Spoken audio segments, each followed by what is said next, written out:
کہ آپ کی گرفتاری میں سردار مہتاب صاحب کا کوئی تعلق ہے اس میں؟ MNA اور MPA ان کا کام روڈیں بنوانا نہیں ہے، ان کا کام گلیاں بنوانا نہیں ہے، نالیاں بنوانا نہیں ہے، بجلی دینا نہیں ہے، گیس دینا، ان کا کام نہیں ہے۔ ایوبیہ میں کھوکھر برادری کا بڑا پیسہ لگا ہے، اس کی کوئی حقیقت ہے آپ کے الیکشن میں؟ ہمارے علاقے سے مولانا مظہر صاحب نے اپنے بہت قریبی شادی کا بائیکاٹ صرف اس وجہ سے کیا ہے کہ مولانا اعظم طارق سے آپ کا بڑا قریبی تعلق رہا ہے۔ تو مولانا اعظم طارق شہید رحمۃ اللہ علیہ نے بہت بڑا اعتماد مجھ پہ کیا۔ 5 سالہ جیل کی زندگی کو اگر آپ بیان کریں تو کس طرح بیان کریں گے؟ بیڑیاں پہنا کے رکھا جاتا تھا، بیڑی ایک بہت بڑی اذیت ہے۔ مولانا اورنگزیب فاروقی صاحب نے آپ کے صدارت میں کام کیا ہے۔ مولانا اعظم طارق شہید نے تاجروں کو تیار کیا تھا کہ وہ نمازوں کے اوقات میں اپنی دکانیں بند رکھیں۔ بہت بڑی تحریک تھی اور الحمدللہ ہزاروں نہیں بلکہ لاکھوں لوگ اس پہ تیار ہوئے تھے۔ ایک بندے کو آپ بند کر دیتے ہیں جیل کے اندر، کیا مشکلات ہوتی ہیں جیل کے اندر، کیسی تکالیف سے آپ گزرے؟ الحمدللہ فجر کی نماز پڑھنے کے بعد قرآن مجید کی تلاوت شروع کی تو عشاء کے وقت الحمدللہ میرا قرآن مکمل ہو چکا۔ کیونکہ ہمارے علاقے میں شاید آپ پہلے اسیر ناموں سے صحابہ شاید ہیں ہمارے علاقے سے۔ 100 سال بھی جمہوری طریقے سے آپ لگے رہیں تو اسلامی اس نظام کے تحت اسلامی نظام دفاعی کردار ادا کر سکے۔ آپ اقرار صاحب کو لاپتہ ہو گئے ہیں، ان کے ہاتھ کے ناخن اتار دیے ہیں اور اتنے عرصے سے وہ لاپتہ ہیں۔ پھر ایک وہ ایوبیہ کے اندر آپ کا استقبال ہوا تھا، شاید پہلی اسیری کے بعد ہوا تھا جی۔ تو وہ جیل کی زندگی کتنا عرصہ آپ کی رہی؟ جب نبی صلی اللہ علیہ وسلم دنیا سے چلے گئے تو اس کنڈیشن میں امت بکھر چکی تھی، جیسے حضرت عمر کا قول ہے کہ جس نے یہ کہا کہ نبی صلی اللہ علیہ وسلم دنیا سے چلے گئے میں قتل کر دوں گا، اور عوام کا بھی مزاج ایسا بن چکا ہے کہ وہ اوپر دیکھتا ہے کہ ٹائٹل کیا لکھا ہوا ہے، اسی پہ وہ جو ہاتھ مارتے ہیں کہ بھائی یہ اختلافی مسئلے والی ویڈیو ہے، اس کو دیکھتے ہیں۔ کسی مذہبی پروگرام میں اہل تشیع میں سے کسی ایک نے گستاخی کی حضرت ابوبکر رضی اللہ تعالیٰ عنہ، خاص کر کے عبداللہ صاحب نہ کسی شادی کے اندر آتے ہیں، نہ کسی فوتگی کے اندر آتے ہیں، نہ کسی اور پروگرام کے اندر آتے ہیں۔ اتنی اسیری اور قید کے بعد اتنی مشقت، مولانا اعظم طارق کے ساتھ قربت آپ کی رہی، ان کی تربیت میں بھی آپ رہے، صحبت میں رہے، اور اتنا جماعتی کام کرنے کے بعد اچانک سے آپ سٹیج سے بھی غائب ہو جاتے ہیں، مرکز سے بھی غائب ہو جاتے ہیں۔ اور وہ کتاب آپ نے شاید جیل کے اندر لکھی تھی، اس کی پرنٹنگ کیوں نہیں ہوئی؟ بسم اللہ الرحمن الرحیم، السلام علیکم، میری پہلی پوڈ کاسٹ میں خوش آمدید۔ یہ جو سلسلہ میں نے شروع کیا ہے یہ انشاءاللہ خطہ کوثر سے ہوتا ہوا ملکی سطح تک جائے گا۔ ہماری کوشش یہ رہے گی کہ اس پلیٹ فارم سے آپ کو مثبت چیزیں، اصلاحی گفتگو، اور جن لوگوں نے اپنی زندگی میں سیاست میں، مذہب میں یا دیگر کسی بھی شعبۂ زندگی میں مہارت حاصل کی، ایسے لوگوں کو ہم انشاءاللہ بلا تفریق آپ کے سامنے بٹھائیں گے۔ اس وقت میرے پاس موجود ہیں میرے پہلی پوڈ کاسٹ کے پہلے مہمان، خطہ کوثر مری کی مشہور شخصیت، بلکہ میں یوں کہوں تو شاید غلط نہیں ہوگا، خطہ کوثر مری کا اعزاز اور فخر اور ملک پاکستان کی مشہور شخصیت جناب حافظ اقرار احمد عباسی صاحب۔ السلام علیکم۔ وعلیکم السلام ورحمۃ اللہ۔ حافظ صاحب کیسے ہیں آپ؟ خیریت سے؟ جی الحمدللہ۔ بہت بہت شکریہ، آپ نے اپنے قیمتی وقت میں سے مجھے ٹائم دیا، اور ہمیشہ کی طرح آپ نے شفقت بھی رکھی اور ہم مجھے ٹائم بھی دیا، بہت بہت شکریہ آپ کا۔ اچھا حضرت، ابتدائی تعلیم آپ کی؟ بسم اللہ الرحمن الرحیم۔ بھائی عبدالصمد، آپ کا بہت شکریہ کہ آپ نے مجھے کچھ کہنے کا موقع دیا ہے۔ جیسا کہ آپ جانتے ہیں کہ میرا تعلق خطہ کوثر کے علاقہ ایوبیہ ریالہ سے ہے، اور ابتدائی تعلیم میں نے اپنے گاؤں ہی میں حاصل کی ہے۔ اور جب ہماری تعلیم کا دور تھا تو اس وقت پرائیویٹ سکول تو ہوتے نہیں تھے، اپنے علاقے کے سرکاری سکول ہی سے 5ویں تک میں نے پڑھا ہے، اور 5ویں پڑھنے کے بعد میں نے قرآن حفظ کرنا شروع کر دیا، اور وہ بھی اپنے علاقے میں۔ ہمارے محترم قاری سہیل عباسی صاحب نے ایک مدرسہ کھولا تھا، جی، وہیں سے میں نے قرآن حفظ کیا، اور اس کے بعد اسلام آباد جامعہ علوم اسلامیہ الفریدیہ مولانا عبداللہ شہید رحمۃ اللہ علیہ کا مدرسہ تھا، وہاں میں نے 4 درجہ رابعہ تک وہاں پڑھا، اور اس کے بعد جامعہ بن نوریہ سائٹ کراچی حضرت مفتی نعیم صاحب رحمۃ اللہ علیہ ان کے مدرسے میں، وہاں سے میں نے دورہ حدیث کیا۔ اسی دوران میں نے میٹرک اور FA پرائیویٹ کی ہے، اور جامعہ بن نوریہ سے فراغت کے بعد میں نے اسلامی یونیورسٹی میں داخلہ لے لیا تھا، اور LLB شریعہ میں داخلہ لیا، لیکن وہ کچھ وجوہات کی بنیاد پر کمپلیٹ نہیں کر سکا۔ اچھا، ابتدائی تعلیم آپ کی وہ جو بنیادی استاد ہیں قاری سہیل صاحب جی وہ ہیں، تو کس کی صحبت میں رہ کے آپ نے یہ تحریکی سفر شروع کیا، کس کا اثر رہا؟ بنیادی طور پہ جب ہم شعبہ حفظ میں تھے تو قاری سہیل صاحب بہت اچھی تربیت بھی کرتے تھے، اور خصوصیت کے ساتھ نظریاتی تربیت انہوں نے بہت اچھی کی۔ وہ جس طرح اسکولوں میں اسمبلی ہوتی ہے اس طرح باقاعدہ طور پہ مدرسے میں ہماری اسمبلی ہوتی تھی، اور قاری سہیل صاحب مختلف شخصیات کی تقاریر ٹیپ ریکارڈ کے ذریعے ہمیں سناتے تھے، تو ان میں زیادہ تر ہم جو دلچسپی کے ساتھ سنتے تھے، یا قاری صاحب بھی زیادہ دلچسپی کے ساتھ ہمیں سناتے تھے، وہ مولانا حق نواز جنگوی شہید رحمۃ اللہ علیہ کی تقاریر سنایا کرتے تھے، اور اسمبلی کے اندر باقاعدہ طور پہ ایک ماحول بھی بنتا تھا جس کا تعلق ہماری نظریاتی تربیت سے ہے۔ تو بالکل چھوٹا تھا، میں 10-11 سال کی عمر تھی، اسی وقت سے یہ تحریکی شعور ملا، اور یہ تحریکی شعور کی بنیاد حضرت قاری سہیل عباسی صاحب اور ان کے ایک چھوٹے بھائی تھے سعید صاحب مرحوم رحمۃ اللہ علیہ، بعد میں فوت ہو گئے، تو کچھ تھوڑی بہت وہ بھی تربیت کیا کرتے تھے، تھوڑا بہت وہ بھی ہمیں بتاتے تھے۔ آپ کے نام کے ساتھ ایک لفظ لگتا ہے قائد طلباء، جی تو اس کی کیا ہسٹری ہے؟ اسٹوڈنٹ تحریک کی بنیاد آپ نے کوئی رکھی تھی؟ نہیں بالکل، یہ میں نے کسی اسٹوڈنٹ تحریک کی بنیاد نہیں رکھی ہے۔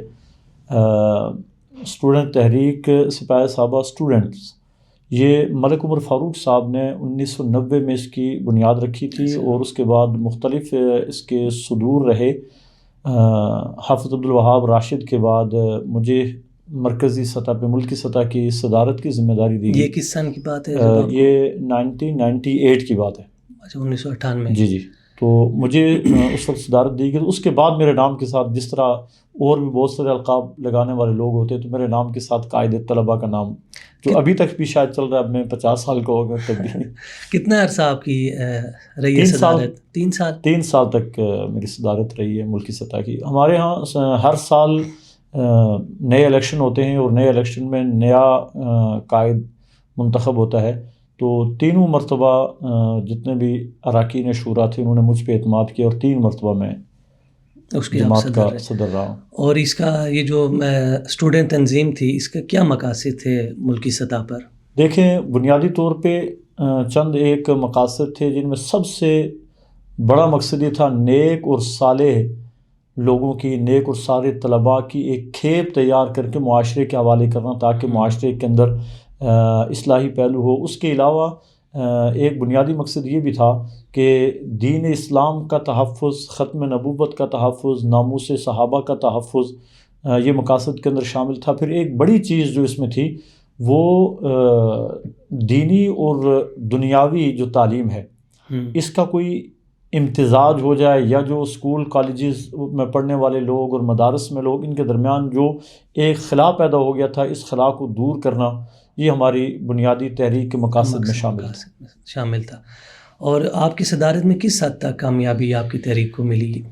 دیکھیں، انسان پہ تو محنت ہے، اور انسان کے ذمے بھی محنت ہے۔ ہم نے اپنی حد تک محنت کی ہے، باقی منزل پہ پہنچانا تو اللہ تبارک و تعالیٰ کا کام ہے کہ اللہ تعالیٰ کس کو منزل دیتے ہیں، منزل کی طرف سفر اخلاص کے ساتھ کرنا یہ شرط ہے۔ تو الحمدللہ ذمہ داری ملنے سے پہلے بھی اور ذمہ داری ملنے کے بعد بھی ہم نے اخلاص کے ساتھ اپنا سفر کیا ہے، اور محنت کی ہے، کوشش کی ہے۔ باقی ثمر اللہ تعالیٰ نے دیا بھی، اور اللہ تعالیٰ دے بھی رہا ہے، اور آئندہ بھی اس کا ثمر ملتا رہے گا انشاءاللہ۔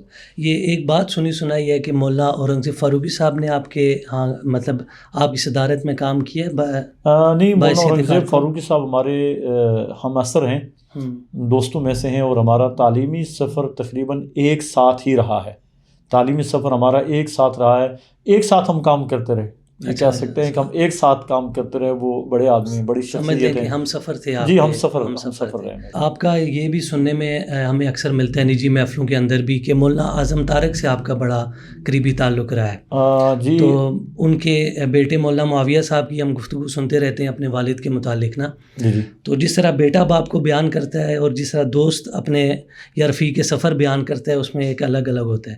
تو آپ نے مولانا اعظم طارق کو بڑے قریب سے دیکھا، کس طرح پایا ان کو، ان کی شخصیت؟ میں اس حوالے سے ایک بڑی دلچسپ بات آپ کو بتاؤں گا۔ جی جی، یہ 1994 کی بات ہے کہ مولانا اعظم طارق شہید رحمۃ اللہ علیہ جامعہ بن نوریہ کراچی آئے۔ میں اس وقت درجہ رابعہ کا طالب علم تھا۔ تو اس وقت مولانا عبدالرحمن صاحب میرے بڑے بھائی ہیں، ان کا ختم بخاری تھا. ختم بخاری پہ اتفاقاً مولانا اعظم طارق صاحب کراچی آئے ہوئے تو تشریف لے آئے. تو میری مولانا اعظم طارق صاحب سے ملاقات تو نہیں ہو سکی، لیکن باہر ان کا ایک گارڈ تھا، اس سے میری ملاقات ہوئی، اس سے میں نے ہاتھ ملایا. تو اس وقت میں سمجھتا تھا کہ میں دنیا کے میں چند ایک جو انتہائی عظیم ترین لوگ ہیں ان میں سے ایک میں بھی ہوں کہ مولانا اعظم طارق صاحب کے گارڈ کے ساتھ میں نے ہاتھ ملا لیا، بڑا اعزاز میں نے حاصل کر لیا. لیکن ٹھیک اس کے 4 سال بعد کی بات ہے کہ میں مولانا اعظم طارق شہید رحمۃ اللہ علیہ کے ساتھ پھر جب میری ذمہ داری مجھے مل گئی مرکزی سطح کی، اٹھنا بیٹھنا شروع ہو گیا، تو مولانا اعظم طارق شہید رحمۃ اللہ علیہ نے بہت بڑا اعتماد مجھ پہ کیا. اور شاید آپ نے سنا ہوگا مولانا اعظم طارق شہید رحمۃ اللہ علیہ نے ملکی سطح کے 2-3 سفر کیے ہیں جو ضلع اور تحصیل اور علاقوں کی سطح تک تھے. کاروان چلائے تھے، کاروان شریعت ایک چلایا تھا، ایک کاروان ناموس صحابہ چلایا تھا. وہ مولانا اعظم طارق شہید رحمۃ اللہ علیہ نے مجھ پہ اور ہمارے رفیق سفر تھے بھائی حبیب اللہ مجاہد، ان پہ بہت بڑا اعتماد کر کے ہمیں کہا تھا کہ یہ پورا پروگرام ڈیزائن آپ نے کرنا ہے. اچھا. اور وہ الحمدللہ ہم نے یہ پروگرام انہیں ڈیزائن کر کے دیا تھا کہ ہم جس بھی ضلع میں جاتے تو وہاں اس ضلع میں بار کونسل میں بھی مولانا اعظم طارق شہید رحمۃ اللہ علیہ کا خطاب ہوتا، پھر وہاں علماء سے ان کی الگ نشست ہوتی، کارکنوں سے ان کی الگ نشست ہوتی، تاجروں سے ان کی الگ نشست ہوتی تھی. اور اس نشست میں مولانا اعظم طارق شہید نے تاجروں کو تیار کیا تھا کہ وہ نمازوں کے اوقات میں اپنی دکانیں بند رکھیں گے، دکانیں بند رکھیں. بہت بڑی تحریک تھی اور الحمدللہ ہزاروں نہیں بلکہ لاکھوں لوگ اس پہ تیار ہوئے تھے کہ وہ اپنی دکانیں بند رکھتے تھے. تو مولانا اعظم طارق شہید رحمۃ اللہ علیہ کے ساتھ میں نے لمبے لمبے سفر کیے، یعنی ایک مہینہ مسلسل سفر بھی کیا. پنجاب کے لیے ہم اٹک سے نکلے اور رحمیار خان تک سفر کیا، وہاں سے 3 دن کی چھٹی ملی، واپس گھر آ گئے. تو اگلے دن ہم نے ایبٹ آباد سے سفر شروع کیا اور پشاور تک پورے صوبہ سرحد کا سفر کیا. پھر 2 دن 3 دن کی چھٹی ملی، پورے سندھ کا سفر کیا. پھر 3 دن کی چھٹی ملی، پھر پورے کشمیر کا سفر کیا. تو یوں مولانا اعظم طارق شہید رحمۃ اللہ علیہ کے ساتھ رفاقت کا، اور ان کے علاوہ قائدین میں مولانا علی شیر حیدری شہید رحمۃ اللہ علیہ، ان کے ساتھ رفاقت کا موقع ملا کافی حد تک، اور الحمدللہ ان سے بہت کچھ سیکھا. مولانا اعظم طارق شہید رحمۃ اللہ علیہ کو میں نے دیکھا وہ انتھک تھے. جب ہم نے ان کے ساتھ کشمیر کا سفر کیا، دشوار گزار سفر تھا. مولانا اعظم طارق صاحب اس وقت زخمی بھی تھے اور بہت اچھا یعنی اٹھنا بیٹھنا بھی ان سے نہیں ہوتا تھا. تو اس کے باوجود انہوں نے ایک ٹویوٹا ہائیس گاڑی سے سیٹیں باہر نکلوا لی اور اس میں انہوں نے گدے بچھا لیے اور وہاں پہ لیٹ کے مولانا اعظم طارق شہید نے سفر کیا. لیکن اس سفر کے دوران بھی ہم تھک جاتے تھے، ہم نے مولانا اعظم طارق کے ذات پہ کبھی تھکاوٹ کے احساس نہیں دیکھا کہ وہ تھکاوٹ ان کے اوپر ہو. اور پھر اس کے علاوہ وہ تہجد کے لیے خود اٹھتے، اپنے تمام رفقا کو تہجد کے لیے اٹھاتے تھے. حشاش بشاش اس وقت بھی ہوتے، رات 12 بجے 1 بجے سو کے، اور پھر کہیں سفر کے لیے نکلنا ہوتا، پھر اسی طرح مولانا تیار. تو انتھک شخصیت تھے مولانا اعظم طارق صاحب، جسمانی طور پہ بہت زیادہ مضبوط تھے، اور کسی کام کا ارادہ کر لیں تو پیچھے ہٹنے کا سوال ہی پیدا نہیں ہوتا. تو مولانا اعظم طارق صاحب بہت بڑی شخصیت تھی. اور یہ آپ کی قربت یہ اسٹوڈنٹ تنظیم کے سرپرست بننے کے بعد ان کے ساتھ جی، اس سے پہلے میرا بالکل کوئی تعلق نہیں تھا. صرف ایک مرتبہ ہم کراچی سے جب ملاقات کے لیے آئے، مولانا ضیاء الرحمن فاروقی شہید رحمۃ اللہ علیہ بھی کوٹ لکھپت جیل میں تھے، اور مولانا اعظم طارق صاحب بھی. ایک ملاقات اس سے پہلی میری باضابطہ ہوئی تھی، اس کے علاوہ میری ملاقات بھی نہیں تھی. براہ راست سنا تو تھا لیکن ملاقات پہلی وہ تھی. اور ذمہ داری ملنے کے بعد مولانا اعظم طارق شہید رحمۃ اللہ علیہ کے ساتھ قربت رہی، اور کافی قربت رہی. مولانا 2 مرتبہ گاؤں ہمارے گھر تک بھی گئے ہیں. آپ نے ان کے ساتھ کوئی جیل میں وقت گزارا ہے، یا وہ ایک خطوط کی بات آتی ہے کہ آپ نے ان کے خطوط لکھے ہیں؟ مولانا اعظم طارق شہید رحمۃ اللہ علیہ میری خاص صفت یہ تھی کہ اگر کوئی عام کارکن بھی انہیں خط لکھتا تو وہ خط کا جواب اپنے ہاتھ سے لکھتے تھے. اپنا ان کو لیٹر پیڈ تھا تو اپنے ہاتھ کے ساتھ اس کا جواب دیا کرتے تھے.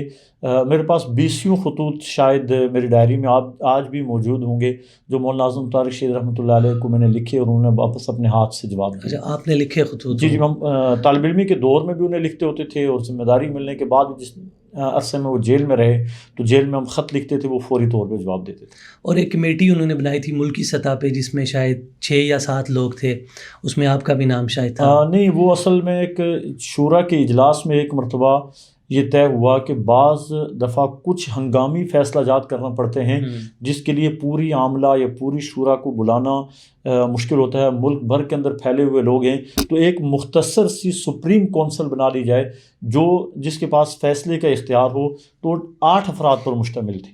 تو ملکی ان سطح کی جی ملکی سطح کی فیصلوں کے لیے، ہنگامی فیصلوں کے لیے ایک بنائی تھی، انہوں نے کمیٹی بنائی تھی، تو سپریم کونسل میں اس میں میرا نام بھی شامل تھا، ہم 8 لوگ تھے اس میں۔ اچھا، آپ کا نام بھی شامل تھا۔ اچھا، اس میں یہ کہ اتنی قربت رہی اور کوئی خاص ملاقات آپ کی رہی، کیونکہ وہ نظر بند بھی رہے تھے، جیل میں بھی رہے تھے وہ، تو اس مشکل وقت میں کوئی آپ کی خاص ملاقات ان سے ہوئی ہو؟ نہیں، کوئی اتنی خاص ایسی ملاقات نہیں ہے جس کو الگ سے ذکر کرنے کی ضرورت ہو، یا میں جیل میں ملاقات کے لیے گیا، نہیں، جیل میں مشکل ملاقات کریں۔ جیل میں جانا یا گھر میں نظر بندی کی کوئی اس طرح کی؟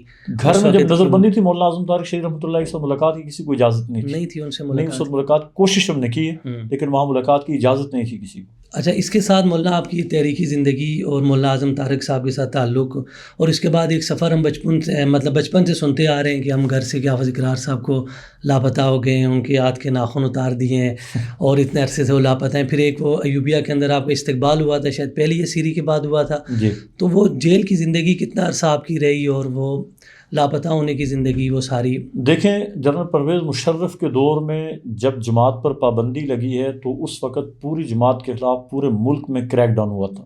اس کریک ڈاؤن میں بدقسمتی سے میری گرفتاری بھی ہو گئی، اور اس گرفتاری سے پہلے راولپنڈی میں ایک حادثہ بھی ہو گیا تھا، جس کی وجہ سے وہ ملبہ اصل لوگ نہ ملنے کی وجہ سے ہمارے سر پہ ڈال دیا گیا۔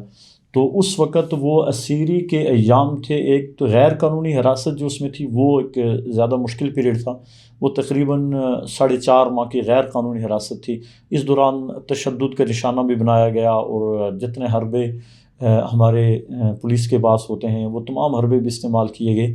اس دوران باہر مشہور ہوا کہ میرے بازو بھی ٹوٹ گیا اور میرے ناخن نکال دیے گئے، حالانکہ ایسی بات نہیں تھی۔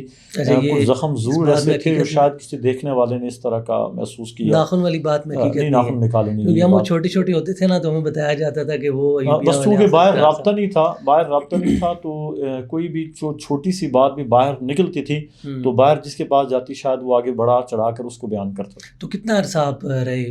تقریباً 5 سال۔ 5 سال ٹوٹل آپ کی اسیری ہے جتنی آپ نے، اور وہ لاپتہ رہے یا کسی جیل کے اندر؟ نہیں، صرف 4 ماہ 4.5 ماہ تک لاپتہ رہے، اس کے بعد تو اڈیالہ جیل اور کوٹ لکھپت جیل میں زندگی گزاری ہے۔ ٹرائل ہوا کیسوں کا اور پھر بری ہوا، وہ کیس وغیرہ ختم ہو جی، گیا؟ سارے کیس ختم ہو گئے۔ اور وہ ایک کتاب آپ نے شاید جیل کے اندر لکھی تھی، اس کی پرنٹنگ کیوں نہیں ہوئی؟ وہ کس نہیں، کتاب میں نے تو نہیں لکھی، وہ کتاب بھائی حبیب اللہ مجاہد صاحب نے لکھی تھی۔ اس میں میری زندگی کے بھی، جیل کے اسیری کے حالات، حبیب اللہ مجاہد بھائی کے بھی، دیگر جو اسیر ہمارے ساتھ تھے ان کے حالات بھی تھے، وہ پرنٹ ہوئی ہے، لیکن وہ جیسے ہی پرنٹ ہوئی، شاید 2000 یا 3000 اس کا ایڈیشن پہلا پرنٹ ہوا تھا، تو وہ ہاتھوں ہاتھ لوگوں نے لے لی، پھر دوبارہ اس کی پرنٹنگ نہیں ہو سکی۔ کوشش کریں گے انشاءاللہ کسی طرح دوبارہ پرنٹ ہو جائے۔ اور ایک یہ تاثر ہمارے علاقے میں پایا جاتا ہے کہ آپ کی گرفتاری میں سردار مہتاب صاحب کا کوئی تعلق ہے اس میں؟ دیکھیں، دوسری مرتبہ جب میری گرفتاری ہوئی ہے تو وہ ضمنی الیکشن کے وقت ہوئی ہے۔ جب میں نے پہلا الیکشن 2013 کا تھا شاید، غالباً جنرل الیکشن تھا، اس میں نے حصہ لیا، تو اس میں لگ بھگ 6000 کے قریب میرے ووٹ تھے۔ بہت بڑا ووٹ بھی نہیں تھا، لیکن اس وقت سردار مہتاب صاحب بھی کوئی بہت بڑا ووٹ لے کر کامیاب نہیں ہوئے تھے، تو لیڈ ان کی 4000 ہی کی تھی۔ 4000 کی لیڈ سے وہ کامیاب ہوئے تھے۔ ان کے مقابلے میں پی ٹی آئی کے عبدالرحمن عباسی ان کے اپنی یونین کونسل کے تھے، میں بھی ان کی اپنی یونین کونسل میں تھا۔ اب دوبارہ جب یہ الیکشن سر پہ آ گیا، سردار صاحب نے ایک سیٹ چھوڑ دی، اس پہ دوبارہ الیکشن ہونا تھا، اور اس میں میرا ارادہ بھی تھا کہ یا تو الیکشن لڑوں گا یا کسی اور کو سامنے لاؤں گا۔ اسی حوالے سے ہم نے ایک میٹنگ رکھی، اور اس میٹنگ سے ایک دن پہلے مجھے اٹھا لیا گیا۔ تو اس کی وجہ سے عام تاثر یہ پھیلا کہ شاید مجھے ضمنی الیکشن سے روکنے کے لیے سردار مہتاب صاحب نے ایسا کیا۔ اس میں سمجھتا ہوں ایسی کوئی حقیقت نہیں ہے اس میں، اور میں سردار مہتاب صاحب کے حوالے سے ہمیشہ نیک خواہشات، اچھی خواہشات میں نے رکھی ہیں، اور ان کو میں سمجھتا ہوں کہ ایک شریف سیاستدان کے روپ میں شرافت کے ساتھ انہوں نے سیاست کی ہے۔ ان میں کم از کم انتقامی سیاست میں نے کبھی بھی نہیں دیکھی ہے، کہ انتقامی طور پہ کبھی کسی کو انہوں نے، یا ان کے ارد گرد کے جتنے لوگ ہیں، فدا صاحب ہیں، فرید صاحب ہیں، کسی نے کسی کو انتقام کا نشانہ بنایا ہو، کم از کم میرے سامنے اس کی کوئی مثال نہیں ہے، اور نہ ہی میں سمجھتا ہوں کہ مجھ سے انہوں نے کسی قسم کی کوئی انتقامی معاملہ کیا۔ نہیں، وہ ایک تاثر ہے نا ہمارے علاقے کے میں کہ الیکشن کے دوران آپ اقرار صاحب کو اٹھا بھی لیتے تھے، لاپتہ بھی کروا دیتے تھے اور پھر بازیاب کروا کے کریڈٹ نہیں، بھی سارا. ایک ہی مرتبہ ہوا اور مجھے بازیاب انہوں نے نہیں کروایا بالکل قطعی طور پر، بلکہ بازیابی کے حوالے سے اگر ہمارے اہل خانہ نے ان کے ساتھ رابطہ کیا بھی تو انہوں نے بالکل صراحتاً انکار کیا کہ ہم اس معاملے میں کچھ بھی نہیں کر سکتے. بالکل صراحتاً ان کا ان کوئی کی ٹیم کردار نے نہیں آپ کی نہیں بازیابی بالکل بھی میں. نہیں، بالکل بھی نہیں. میری رہائی میں مولانا لدھیانی صاحب کا کردار، اور بہت بڑا کردار ہے مولانا لدھیانی صاحب. اچھا مولانا، اس 5 سالہ جیل کی زندگی کو اگر آپ بیان کریں تو کس طرح بیان کریں گے؟ ایک بندے کو آپ بند کر دیتے ہیں جیل کے اندر، کیا مشکلات ہوتی ہیں جیل کے اندر، کیسی تکالیف سے آپ گزرے؟ کیونکہ ہمارے علاقے میں شاید آپ پہلے اسیر ناموں سے صاحبہ شاید ہیں ہمارے علاقے سے. دیکھیں، کچھ شاید لوگ اور بھی گرفتار ہوئے لیکن تھوڑے پیریڈ کے لیے گرفتار ہوئے، اس لیے ان کا بہت زیادہ لوگوں کو علم نہیں ہے.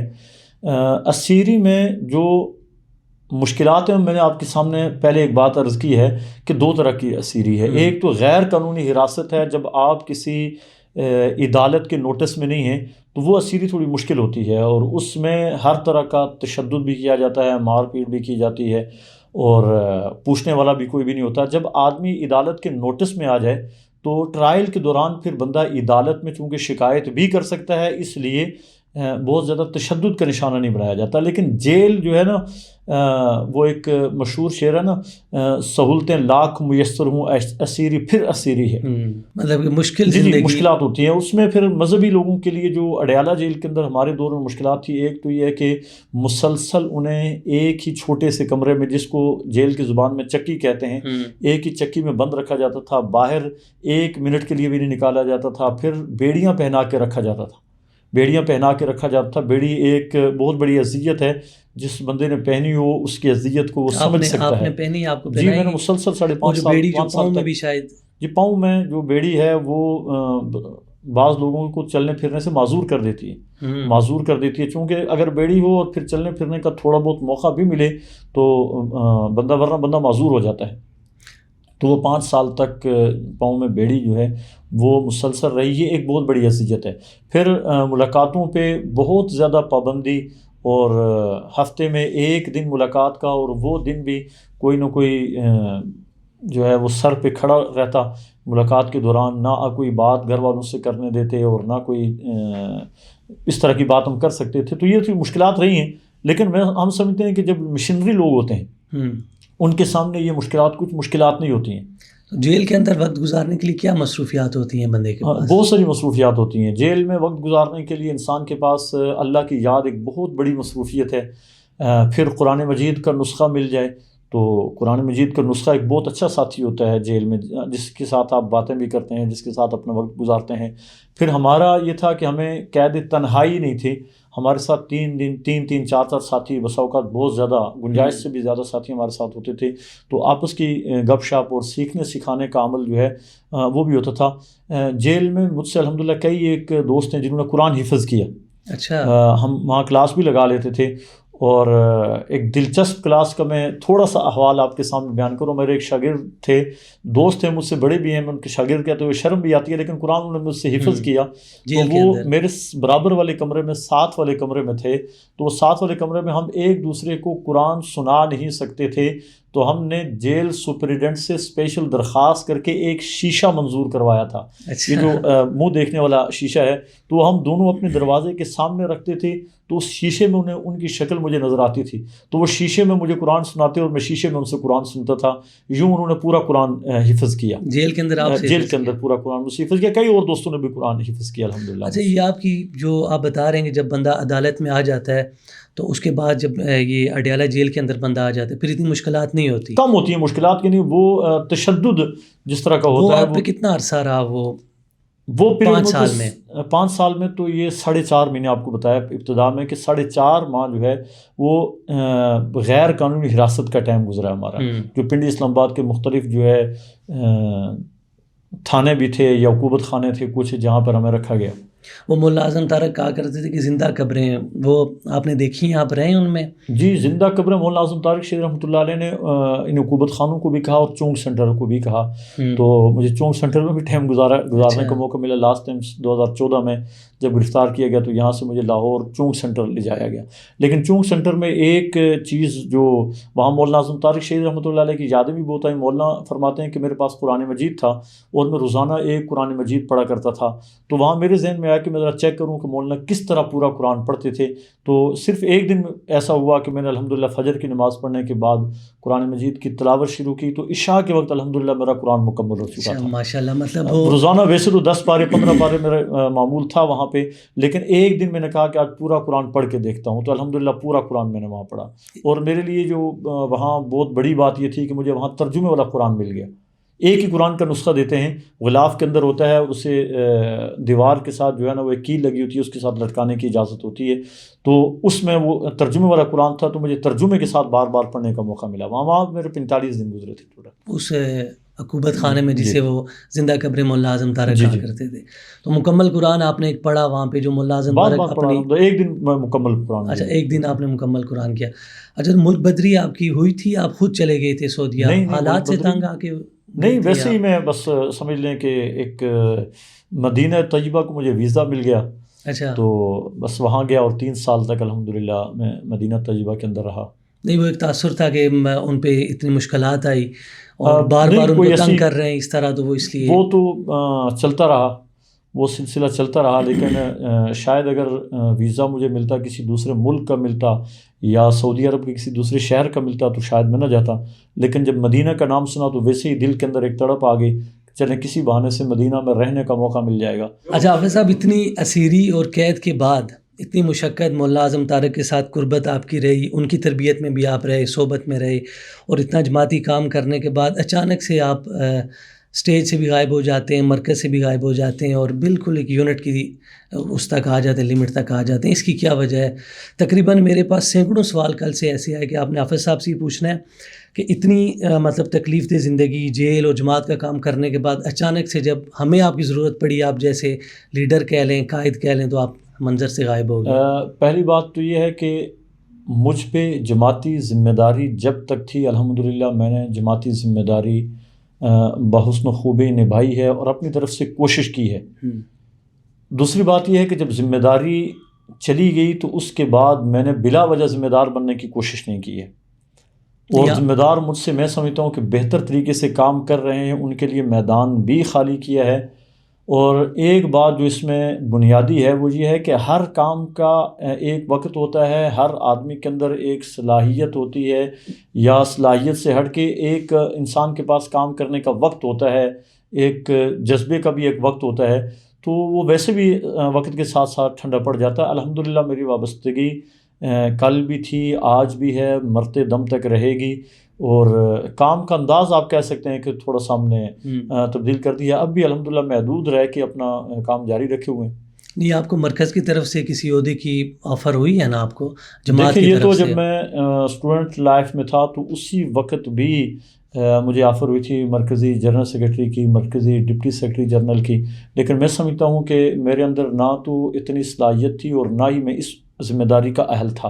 اور اب بھی اپنے آپ کو اس ذمہ داری کا اہل نہیں سمجھتا ہوں کہ میں اتنی بڑی ذمہ داری کو نبھا سکوں.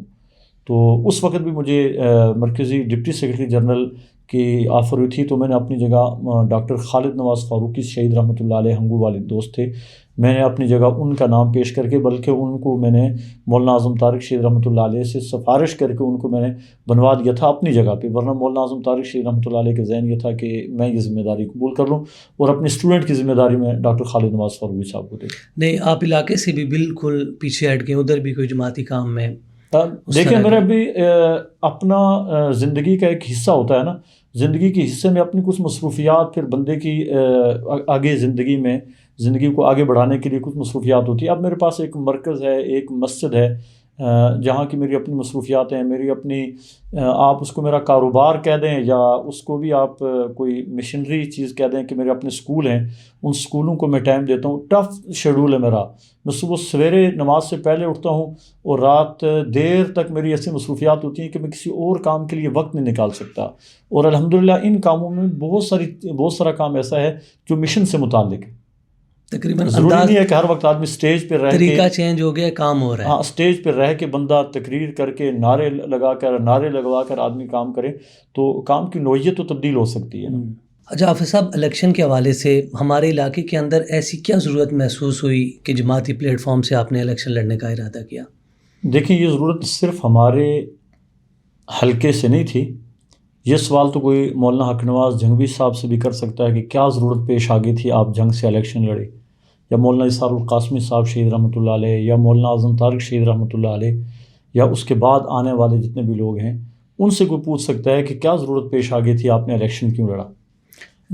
ہمارے الیکشن لڑنے کا بنیادی مقصد دین کا دفاع ہے کہ ہم اسمبلیوں میں پہنچ کے دین کا دفاع کریں، ناموس رسالت کا دفاع کریں، ناموس صحابہ کا دفاع کریں، اس کے لیے قانون سازی کروائیں۔ اور ہمارے ہاں اصل میں جب الیکشن کی بات آتی ہے، لوگوں کے ذہن میں ایک عجیب ایک ذہنیت ہے لوگوں کی، لوگ سمجھتے ہیں کہ الیکشن لڑا جاتا ہے ترقیاتی کاموں کے لیے، جبکہ قومی اور صوبائی اسمبلی کا الیکشن اور ترقیاتی کام یہ بالکل الگ الگ چیزیں ہیں۔ یہ ہماری بدقسمتی ہے کہ ہمارے ایم این اے اور ایم پی ایز جتنے بھی ہیں وہ ترقیاتی کام کرواتے ہیں اور ان کو ترقیاتی فنڈز جاری کیے جاتے ہیں، حالانکہ یہ بلدیاتی اداروں کا کام ہے۔ M N A M P A جو بنتے ہیں وہ قانون ساز اسمبلی کے ممبر بنتے ہیں۔ آپ نے اگر پیچھے یہ ذہن ہو نا کہ ہم نے قانون ساز اسمبلی کا ممبر بنانا ہے، تو پھر شاید لوگ اس کنسپٹ کو بھول جائیں اور پھر باصلاحیت لوگوں کو منتخب کر کے آگے بھیجیں گے۔ تو ہم نے تو اس لیے اس مقصد کے لیے الیکشن لڑا۔ کس سن میں الیکشن آپ نے لڑا؟ 2013 جنرل الیکشن جو آزاد امیدوار تھے آپ؟ ہاں جی، آزاد حیثیت سے۔ وہ اس وقت شاید متحدہ دینی محاذ جی کا وہ تھا، اتحاد تھا، ان کے ٹکٹ سے آپ آئے تھے یا نہیں؟ میں نے آزاد حیثیت سے لڑا، میں نے کوشش کی تھی، لیکن شاید کچھ وجوہات کی بنیاد پر مجھے ٹکٹ نہیں دیا گیا، تو پھر میں نے اپنے دوست احباب کے مشورے سے آزاد حیثیت سے الیکشن لڑا تھا۔ انتخابی نشان وہ متحدہ دینی محاذ والا ہی تھا؟ استری نہیں، تھا؟ استری تھا، لیکن اس وقت استری جو ہے وہ آزاد امیدواروں کا نشان تھا اس وقت۔ ابھی تک دینی محاذ کو وہ الاٹ نہیں ہوا تھا پاکستان رائے حق پارٹی کا، اب وہ استری انتخابی نشان ہے، لیکن اس وقت تک انتخابی نشان پاکستان رائے حق پارٹی کو نہیں ملا تھا۔ میں نے آزاد حیثیت سے استری کا انتخاب کیا تھا۔ آزاد حیثیت سے۔ اچھا، جس طرح آپ نے بتایا کہ مولانا حق نواز سے کوئی پوچھے الیکشن کا یا مولانا اسحاق القاسمی سے پوچھے، ان کے سامنے عوام کے پاس رکھنے کے لیے ایک موقف تھا کہ سامنے فریق ہے اور ہم یہ چیز ہم اسمبلی میں لے کے جائیں گے، جبکہ ہمارے علاقے کے اندر آپ کو پتہ ہے روڈ، اسکول، ہاسپٹل اور یہی بات ہوتی ہے، وہاں پہ ہم عوام کو کیسے مطمئن کریں جب وہاں پہ مطلب دینی ماحول الحمدللہ ٹھیک ہے، باقی دیگر شہروں کی طرح نہیں ہے، تو وہاں پہ ہم ایک چیز کو لے کے کیسے عوام کو مطمئن کریں گے کہ بھائی آپ ہمیں اس نظریے پہ ووٹ دیں؟ دیکھیں، یہ تو شعور بیدار کرنے کی ضرورت ہے نا۔ یہ صرف ہمارے علاقے میں نہیں، پورے ملک میں یہ شعور بیدار ہونا چاہیے کہ ایم این اے اور ایم پی اے ان کا کام روڈیں بنوانا نہیں ہے، ان کا کام گلیاں بنوانا نہیں ہے، نالیاں بنوانا نہیں ہے، بجلی دینا نہیں ہے، گیس دینا، ان کا کام نہیں ہے۔ یہ بلدیاتی اداروں کا کام ہے، ان کا کام قانون ساز اسمبلی کا ممبر بن کے ملک کے لیے بہتر قانون سازی کرنا ہے۔ یہ عمومی شعور سب لوگوں کے اندر ہونا چاہیے، صرف ہمارے علاقے کے اندر نہیں ہونا چاہیے۔ تو ہم تو قانون ساز اسمبلی کا ممبر منتخب کرتے ہیں، تو ہم بھی اسی کے لیے رہتے ہیں، قانون سازی کے لیے، تاکہ ہمیں اگر موقع مل جاتا ہے تو کسی قانون ساز اسمبلی کے ممبر منتخب ہو کے ہم وہاں پہ قانون سازی کروائیں، ناموس رسالت کے لیے، ناموس صحابہ کے لیے، دین اسلام کے دفاع کے لیے۔ نہیں، مشکل تو ہوتا ہوگا ہمارے علاقے میں اس پلیٹ فارم سے الیکشن لڑنا؟ ہر جگہ سے ہے، صرف ہمارے علاقے سے نہیں ہے، چونکہ لوگوں کی ذہنیت یہ ہے کہ ہم نے ووٹ اس کو دینا ہے جو گلی محلے کا کام کرے گا، یا جو ہماری عدالتوں میں کچہری میں ہمیں کام آئے گا، ہم نے ووٹ اس کو دینا ہے۔ کتنے ووٹ آپ نے لیے تھے اپنے الیکشن میں؟ اس وقت تقریباً 6000 کچھ ووٹ تھے جو ہم نے مختلف جگہوں سے رزلٹ لے کے خود کاؤنٹ کیے تھے، لیکن بعد میں جب یہ الیکشن کمیشن جو ہے ان کی ویب سائٹ پہ جاری ہوا تو وہ 4000 کچھ ووٹ، 4200 یا 4300 ووٹ جو ہے نا وہ ان کی ویب سائٹ پہ آئے۔ ویسے ہم نے جو گنے تھے وہ 6000 کچھ ووٹ تھے، 6000 ووٹ۔ فارم 45 جو تھا نا اس پہ 6000 کچھ ووٹ تھے۔ اچھا، آپ کے جو اس وقت مد مقابل تھے سردار متاب صاحب تھے اس وقت؟ جی، اس وقت تقریباً 17 امیدوار میدان میں تھے، جن میں بڑی جماعتوں کے لوگوں میں سردار مہتاب صاحب نون لیگ سے تھے اور عبد الرحمن صاحب پی ٹی آئی سے تھے، تو یہ دو بڑے لوگ تھے۔ جماعت اسلامی سے سعید عباسی صاحب بھی تھے، اس وقت جماعت اسلامی کے بھی تھے۔ جی، اچھا، اس وقت ایک تاثر پایا جاتا تھا اس جماعت کے کارکن کے اندر نون لیگ کے حوالے سے، وہ پرانا ظلم و تشدد ذہن میں آتا تھا کہ یار ان کے دور حکومت میں ہمیں ٹھیک ٹھاک دبایا گیا، تو کیا وہی ذہن آپ لے کے گئے تھے نون لیگ کے مقابلے میں یا؟ نہیں، نون لیگ کا مقابلے میں نہیں تھا، ہم تو مقابلے کے لیے نہیں گئے تھے، ہم تو الیکشن لڑنے کے لیے گئے تھے نا۔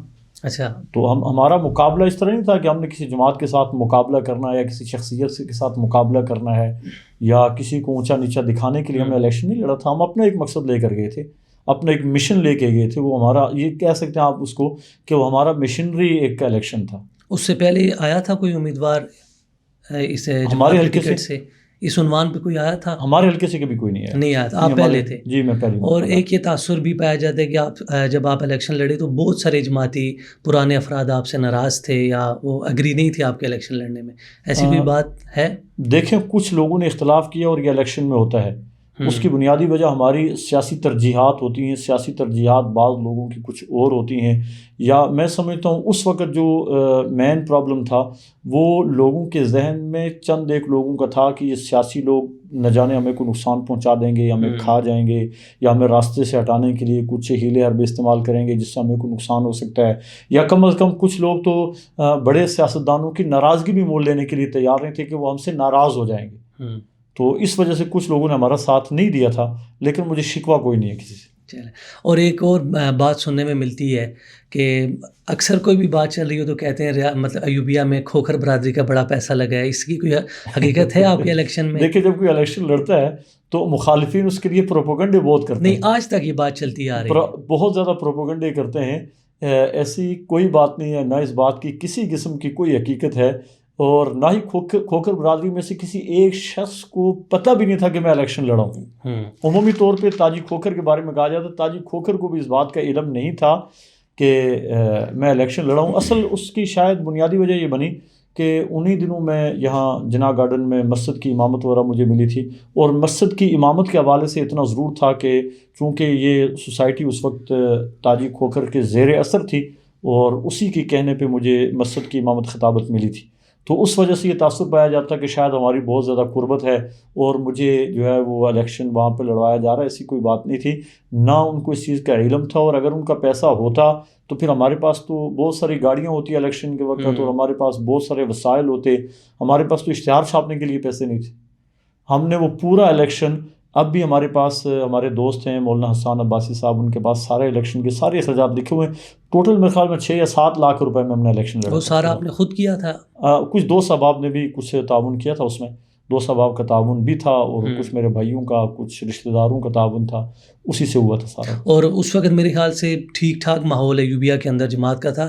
ایوبیہ سے خاص آپ نے کتنے ووٹ لیے تھے؟ میرے خیال میں 3 پولنگ اسٹیشنوں پہ, بالکل کریکٹ عدد تو یاد نہیں, میرے خیال میں 1100 1050 60 یا 1100 کے قریب جیتا تھا. کوئی پولنگ اسٹیشن آپ نے وہاں سے؟ نہیں, الیکشن میں یہاں کا کوئی پولنگ اسٹیشن نہیں تھا, بالکل قریب تھے سارے اسٹیشنوں میں. دوسری پوزیشن سارے اسٹیشنوں پہ میری تھی, لیکن یہ ہے کہ وہ ایوبیہ سے کوئی نہیں جیت سکے.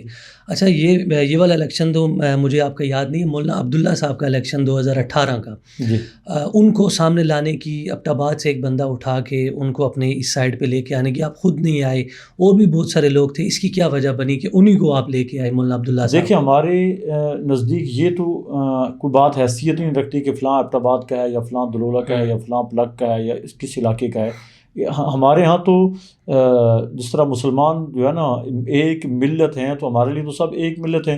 تو مولانا عبداللہ عباسی صاحب بڑے باصلاحیت آدمی ہیں, دلولہ سے ان کا تعلق ہے, اور چونکہ اس ہمارے حلقے میں عباسی برادری کافی ہے, تو ایک عباسی برادری ہونے کی وجہ سے بھی ان کو الحمدللہ بہت اچھا ووٹ ملا ہمارے علاقے میں. مجھے اگر 4000 یا 6000 ووٹ ملا تھا, تو انہوں نے پہلی مرتبہ 9000 ووٹ لیے. پہلی مرتبہ انہوں نے 9000 ووٹ لیے. میں سمجھتا ہوں ایک اچھا ترقی کا سفر تھا, یا لوگوں نے جو مجھ پہ اعتماد کیا تھا اس سے ڈبل اعتماد مولانا عبداللہ صاحب پہ انہوں نے کیا. تو ہم تو ایک نظریے کی بنیاد پر ان کو لے کے آئے تھے. وہ ان کو لانے والا میں اکیلا نہیں تھا, الحمدللہ پوری جماعت متحد تھی مولانا عبداللہ صاحب کو میدان میں اتارنے کے لیے. اور مولانا عبداللہ صاحب اپنے علاقے میں اپنا ایک بڑا نام رکھتے ہیں. اس سے پہلے وہ تحصیل چیئرمین بھی رہے, اور بھی بڑی سیاسی خدمات ہیں ان کی. مولانا عبداللہ صاحب الیکشن کے دوران آپ بھی ان کے ساتھ بڑے متحرک نظر آتے ہیں, اور الیکشن کے بعد پورا 5 سال تک ہمیں اپنے علاقے میں وہ نظر نہیں آتے، آپ بھی اتنے خاص نظر نہیں آتے، اور ساتھ محسن خان صاحب شاید ان کے ساتھ ہمارے علاقے میں ہوتے ہیں، وہ بھی خاص نظر نہیں آتے۔ اکثر لوگوں کا یہ سوال ہوتا ہے کہ یار اتنے ایکٹیو ہوتے ہیں، اتنے اخراجات کے بعد ہمیں جماعت کا کوئی بھی نمائندہ، خاص کر کے عبداللہ صاحب، نہ کسی شادی کے اندر آتے ہیں، نہ کسی فوتگی کے اندر آتے ہیں، نہ کسی اور پروگرام کے اندر آتے ہیں، یہ ان میں کمی ہے یا موجودہ جو ہمارے علاقے کے اندر جماعتی سیٹ اپ ہے ان کے اندر کمزوری ہے؟ دیکھیں، پہلی بات تو یہ ہے کہ ہمیں جہاں تک ممکن ہو غمی خوشی میں شریک ہونا چاہیے، لیکن یہ تاثر غلط ہے کہ جو عوامی نمائندہ ہوگا یا عوامی نمائندگی کے لیے کسی نے کبھی الیکشن جو ہے وہ لڑا ہوگا تو وہ ہر حال میں ہر غمی خوشی میں پہنچے۔ نہیں، ہمارے علاقے کے اندر تو ہے نا، جاتے ہیں سارے تقریباً۔ جی جاتے ہیں۔ اس میں 2-3 چیزیں ہمیں سامنے رکھنی چاہیے۔ پہلی بات تو یہ ہے کہ دلولہ کا رہنے والا ایک بندہ جس کا ایک عام سا روزگار ہے یا بالکل روزگار نہیں ہے، وہ افورڈ نہیں کر سکتا۔ ہمارے پیچھے کوئی ایسا فنڈ نہیں ہے جس فنڈ کے ذریعے جو ہے ہم سفر بھی افورڈ کر سکیں یا اسپیشل گاڑیاں افورڈ کر سکیں یا کم از کم لوکل کرائے لگا کر بھی بہت سارا وہ کر سکیں، چونکہ حلقہ بہت وسیع ہے اور ہر روزانہ کسی نہ کسی ایک علاقے میں کوئی شادی ہوتی ہے، کوئی فوتگی ہوتی ہے۔ ضروری جگہوں میں سمجھتا ہوں کہ مولانا عبداللہ صاحب بھی جاتے ہیں، میں خود بھی جاتا ہوں، لیکن بہت ساری جگہوں میں بسا اوقات وقت نہیں ملتا اپنی مصروفیات کی وجہ سے، چونکہ ہم نے اپنا روزگار، اپنے دیگر معاملات، اپنے دیگر مشاغل کو بھی ٹائم دینا ہوتا ہے۔ پھر وہاں کے سیٹ اپ پہ سوال ہے نا۔ دیکھیں، سردار متاب کو اگر ایک علاقے میں بندہ بلاتا ہے تو وہ تمام اخراجات دیتے ہیں، دیگر لوگوں کو بلاتے ہیں، تو جس طرح ہمارے ہاں مذہبی ہوتے ہیں پروگرامات، جلسے ہوتے ہیں، ان میں بھی وہ نظر نہیں آتے، تو یہ ہماری کمی ہے کہ ہم ان کو بلا نہیں رہے۔ جو پروگرامات ہوتے ہیں یا ضروری جو معاملات ہوتے ہیں ان میں مولانا عبداللہ صاحب کو آنا چاہیے، مجھے بھی جانا چاہیے، کوشش کی حد تک ہے، کرتے بھی ہیں۔ علاقائی لوگ جو جماعتی ورکنگ کے اندر ہیں یا جن کو آپ کہہ سکتے ہیں فیلڈ کے لوگ ہیں، فیلڈ کے لوگ اس حوالے سے اگر کوئی پالیسی بنا لیں کہ ماہانہ ایک وزٹ پورے علاقے کا، اور اس علاقے میں جہاں فوتگیاں ہوئی ہیں وہاں پہ ایک ہی دن میں ساری جگہوں پہ تعزیت ہو جائے، یا اگر کسی جگہ کوئی شادی بیاہ ہے اور وہاں پہ بآسانی بلا سکتے ہیں تو وہ بلائیں اور اس چیز کو افورڈ کریں تو کر سکتے ہیں۔ مطلب یہ وہی بندہ کر سکتا ہے۔ اب جیسے میں نے ان کو اپنے علاقے کے اندر بلانے، اپنے گاؤں کے اندر، تو وہ تو اتنا اسپیشل، مطلب ان کے پاس اتنے اخراجات نہیں ہیں، ان کا کاروبار اتنا وسیع نہیں ہے، تو وہ میرا کام بنتا ہے کہ میں ان کو بلاؤں، ان کے اخراجات کا بندوبست کروں، اور یہ میری ذمہ داری ہے، جماعتی ذمہ داری ہے۔ یہ تو اپنے ذوق پہ ہے نا۔ آپ دیگر سیاسی جہاں تک شخصیات ہیں نا، ان کے اوپر اگر کوئی بندہ ان خرچ کرتا ہے تو اس کے اپنے مفاد ہوتے ہیں، ان لوگوں نے اپنا مفاد بھی لینا ہوتا ہے تب خرچ کرتے ہیں۔ ہمارے دوستوں میں تو ایسی چیز تو نہیں ہے نا کہ انہوں نے کسی پہ خرچ کر کے کوئی مفاد لینا ہے کسی سے، تو اس وجہ سے بھی شاید کوئی کمی کوتاہی ہو جاتی ہے۔ لیکن یہ تاثر بھی غلط ہے کہ ہر شادی میں پہنچنا ہے، ہر غمی میں پہنچنا ہے، یہ تاثر بھی غلط ہے، اور سارے سیاسی نمائندے پہنچتے بھی نہیں ہیں، دیگر جماعتوں کے بھی نہیں پہنچتے ہیں، سارے نہیں پہنچتے۔ لیکن ہوتا کیا ہے کہ ہر علاقے میں اپنے اپنے نمائندے ہوتے ہیں، اور انہی کی نمائندگی کو اپنے سیاسی لیڈروں کی نمائندگی سمجھا جاتا ہے، جبکہ ہمارے ہاں نہیں ہے۔ اگر مولانا اصغر صاحب ریالہ کی کسی فوتگی پہ چلے گئے یا ریالہ کے کسی شادی پہ چلے گئے تو یہ سمجھ لینا کہ جماعتی نمائندہ ہمارے ہاں سے ہو کر چلا گیا، میرے خیال میں یہ کافی ہے۔ اب وہاں پہ ڈیمانڈ نہیں ہونی چاہیے کہ مولانا عبداللہ صاحب بھی آئیں یا اقرار عباسی بھی آئے یا جس بندے نے کبھی الیکشن لڑا ہے وہ بھی آئے، تو وہاں پہ وہ آلریڈی نمائندگی کرتے ہیں، نمائندے کی حیثیت سے رہتے ہیں۔ بیروٹ کے لوگ ہیں، بیروٹ کے جو ذمہ دار ہیں وہ کہیں چلے جائیں، عباسیوں کے ذمہ دار ہیں وہ وہاں کہیں چلے جائیں۔ اچھا مولانا، وصال اردو چینل آپ نے شروع کیا تھا، یہ کس مقصد کے لیے تھا اور کتنا عرصہ ہی چلا اور ختم کیوں ہو گیا؟ وصال اردو چینل نہ تو میں نے شروع کیا تھا، نہ میں نے ختم کیا اور نہ ابھی تک ختم ہوا ہے۔ وصال اردو چینل یہ ایک عربی زبان کا چینل تھا، اور یہ چینل ایک عام دنیا دار قسم کا چینل تھا جس پہ عام دنیاوی ڈرامے وغیرہ یا اس طرح کے پروگرامات وغیرہ ہوتے تھے۔ اس میں ایک مرتبہ کسی مذہبی پروگرام میں اہل تشیع میں سے کسی ایک نے گستاخی کی حضرت ابوبکر رضی اللہ تعالیٰ عنہ اس چینل کے اندر، جی اس چینل پہ، تو اس چینل کے مالک نے اس کے بعد اس چیز کے اوپر سرچ کرنا شروع کیا، تو اس نے کہا کہ میں دفاع صحابہ کے لیے اپنے اس چینل کو وقف کروں گا، تو وہ وصال عربی سے پھر اس کے بعد وصال فارسی انہوں نے شروع کیا کہ ایران کے اندر چونکہ فارسی زبان بولی جاتی ہے تو وہاں پھر وصال فارسی میں کام ہونا شروع ہوا، اور الحمدللہ بہت اچھا انہوں نے کام شروع کیا۔ وصال فارسی ہی کے اندر ایک پروفیسر تھے ڈاکٹر نور محمد عمرہ، تو ان کو ان کا تعلق بلوچستان کے ساتھ تھا، ان کو اردو بھی آتی تھی، تو انہوں نے پھر ضرورت محسوس کی کہ پاکستان میں یہ کام شروع کیا جائے، تو انہوں نے وصال اردو کے نام سے پاکستان میں کام شروع کیا، اور پھر پاکستان میں چونکہ اسٹوڈیو وغیرہ یا اس طرح کے معاملات بعض ایسے تھے اور لائیو جانا ایک بہت مشکل کام تھا، تو انہوں نے اپنا اسٹوڈیو پھر سعودی عرب میں مدینہ منورہ میں رکھا تھا، تو میں بھی وہاں پہ ایک ورکر کی حیثیت سے آپ کہہ سکتے ہیں میں نے کام کیا وہاں پہ، اس چینل پہ؟ جی، اس چینل پہ میں نے ورکر کی حیثیت سے کام کی ہے۔ اور یہ روضۃ الاطفال اسکول کی جو شاخیں ہیں، کتنی برانچز ہیں؟ اس کی بنیاد آپ نے رکھی تھی یا یہ؟ نہیں، اقرا روضۃ الاطفال اسکول دو طرح کے ہیں، ایک تو وہ ہیں جو اقرا روضۃ الاطفال ٹرسٹ ہیں، ان کی بنیاد تو کراچی کے بڑے علماء نے رکھی تھی، جس میں مفتی جمیل الرحمان شہید رحمۃ اللہ علیہ، مولانا یوسف لدھیانوی شہید رحمۃ اللہ علیہ، مفتی نظام الدین شامزئی شہید رحمۃ اللہ علیہ، مفتی خالد صاحب دامت برکاتہم علیہ، یہ چند ایک بڑے علماء تھے جنہوں نے اس کی بنیاد رکھی تھی۔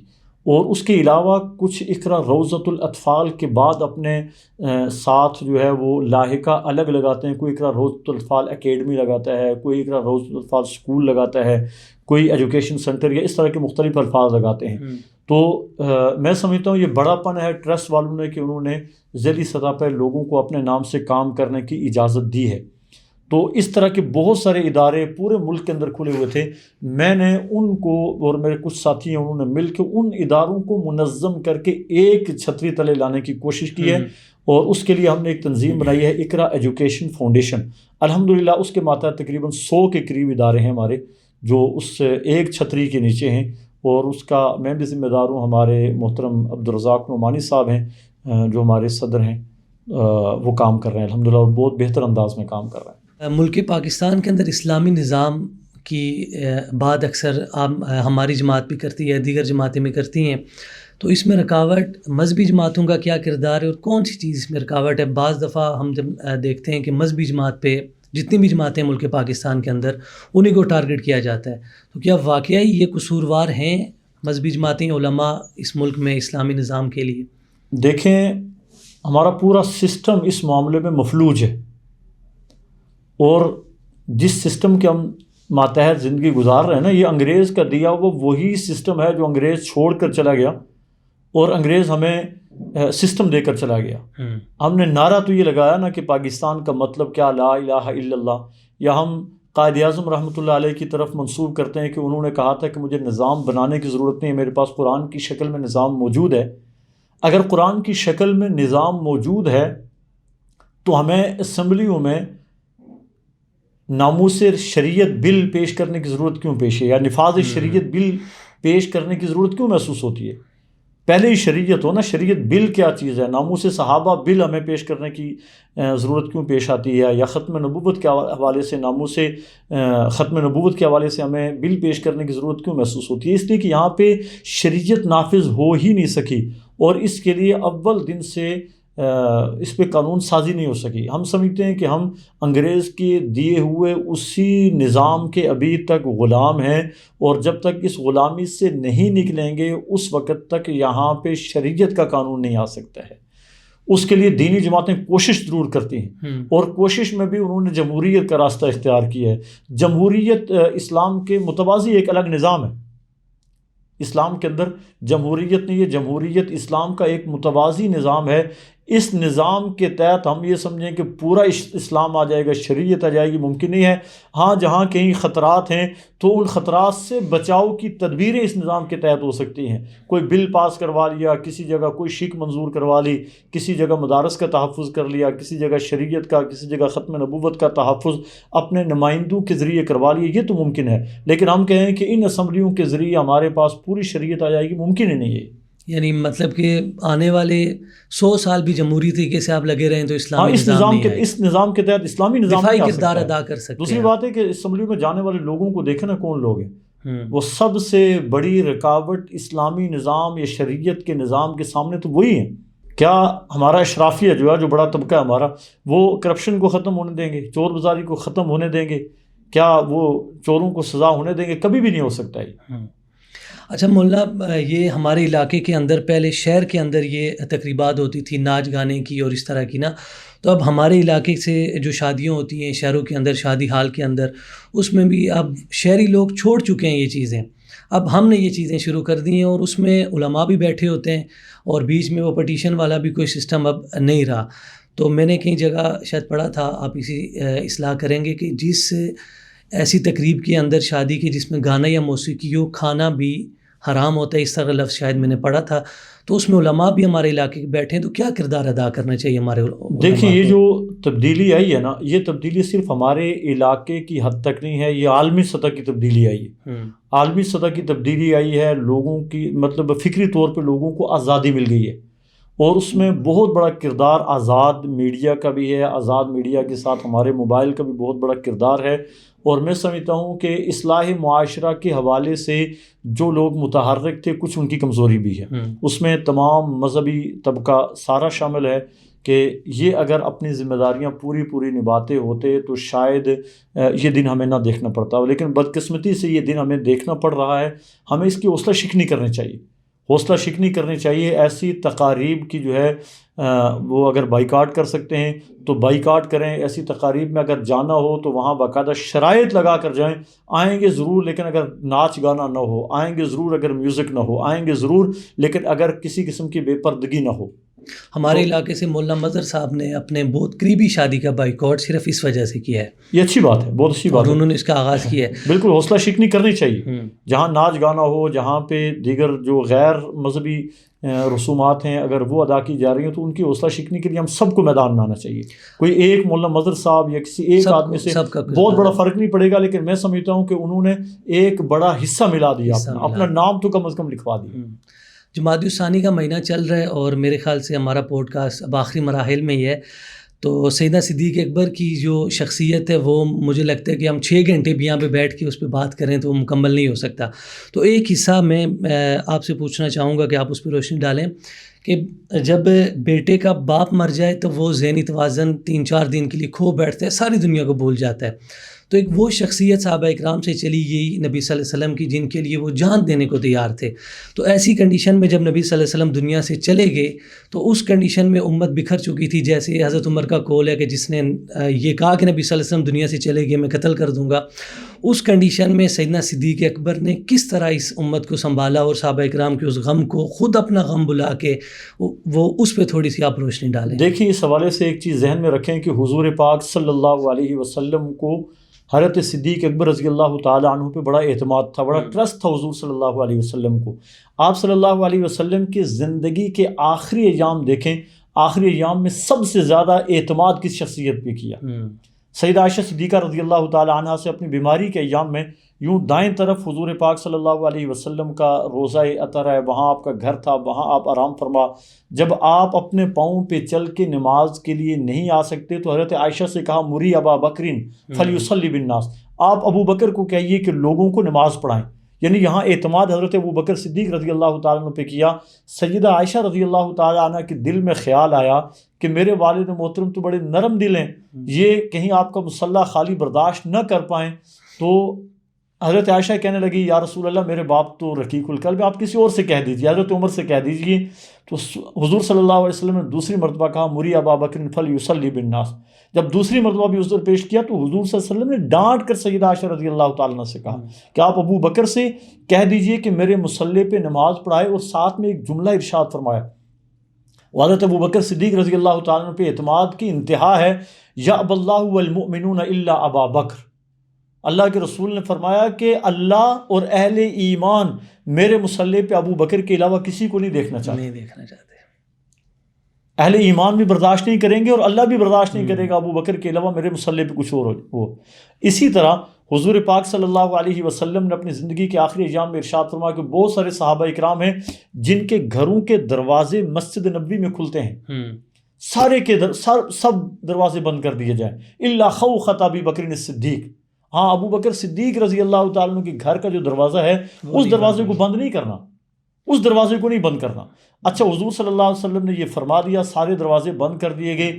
خوخۃ ابی بکر الصدیق, حضرت ابو بکر صدیق رضی اللہ عنہ کا آپ سمجھنے کے لیے کہہ سکتے ہیں کہ جو ان کا کھوکھا تھا, ان کی جو جھونپڑی تھی, اس کا دروازہ مسجد نبی میں کھلتا رہا, اور ایسا کھلا آج اگر مسجد نبوی کی سال میں 1-2 مرتبہ صفائی پوری مسجد نبوی سے لوگوں کو باہر نکال کے، اعتکاف کے بعد کے جب عید سے 1 رات پہلے سب کو باہر نکال کے صفائی ہوتی ہے نا، مسجد نبوی کے سارے دروازے بند کر دیے جاتے ہیں. حضرت ابو بکر والا دروازہ آج بھی نہیں بند کیا جاتا. باب ابی بکر صدیق جو ہے وہ آج بھی بند نہیں کیا جاتا.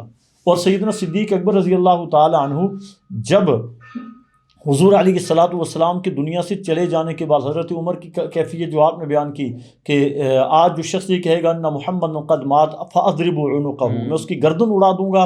اس وقت ثقیفہ بنو ساعدہ میں چند صحابہ اکرام جمع تھے اور صحابہ اکرام رضوان اللہ علیہم اجمعین میں اس بات پہ اختلاف ہو گیا کہ حضور کے بعد خلیفہ کس کو بنانا چاہیے. اور حضرت ابو بکر کو جب اس بات کا علم ہوا، لوگوں میں اختلاف ہو گیا، تو حضرت ابو بکر وہاں خلافت لینے کے لیے نہیں گئے، وہاں پہ حضرت ابو بکر رضی اللہ تعالیٰ نے لوگوں کا جھگڑا مٹانے کے لیے گئے. جب جھگڑا مٹانے کے لیے گئے تو حضرت ابو بکر پہ سب نے اعتماد کر کے آپ کے ہاتھ کے اوپر بیعت کر لی، اور سارے صحابہ اکرام نے بشمول سیدنا علی المرتضیٰ رضی اللہ تعالیٰ عنہ سب نے حضور حضرت ابو بکر صدیق رضی اللہ تعالیٰ عنہ کے ہاتھ پہ بیعت کی. اور حضرت ابو بکر نے امت کو سنبھالا اور سنبھالنے کا حق ادا کر دیا. اس کنڈیشن میں پھر جب فتنے پیدا ہوئے 2.25 سال حضرت ابو بکر رضی اللہ تعالیٰ عنہ خلیفہ رہے. اس 2.25 سال کے زمانے میں دیکھیں کتنے بڑے بڑے فتنے پیدا ہوئے، اور ان فتنوں کو کس طرح حضرت ابو بکر صدیق رضی اللہ تعالیٰ عنہ نے ختم کیا. حضرت ابو ہریرہ رضی اللہ تعالیٰ عنہ حضرت ابو بکر کے بارے میں کہتے ہیں قام فی الردۃ مقام الانبیاء، کہ حضرت ابو بکر مرتدین کے معاملے میں حضرت ابو بکر اس مقام پہ کھڑے ہوئے جس مقام پہ کھڑے ہو کے انبیاء فیصلہ کرتے ہیں.